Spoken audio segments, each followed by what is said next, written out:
I'm Angie. Welcome back to our Dinner and a Side 7-part pasta series. You may have seen the TikTok trend last year with everyone going crazy for Marry Me Chicken.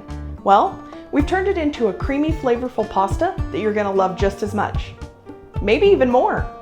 First, bring a pot of salted water to a boil. Add your dried penne and cook until al dente. Don't forget to reserve 1/4 cup of pasta water before draining.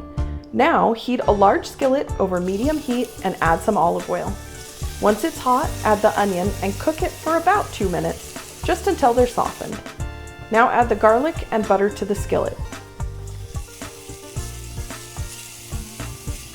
Saute it for just 30 seconds. That'll help release all those wonderful flavors. Well, now it's time to add the chicken to the pan and all the seasonings. You need Italian seasoning, paprika, red pepper flake, garlic powder, salt, and pepper. Saute for about 6 minutes until the chicken is cooked through. Stir in the heavy cream, Parmesan cheese, sun-dried tomatoes, and half the basil.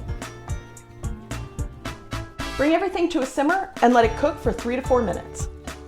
Add the cooked penne and about 1/4 cup of the pasta water to the skillet and toss everything together until the pasta is well coated with that creamy, flavorful sauce. Garnish with the remaining fresh basil leaves and serve immediately.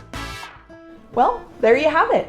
Marry Me Chicken Pasta. This dish is savory, creamy, and delicious. Don't forget to like and subscribe and ring that bell for new recipes.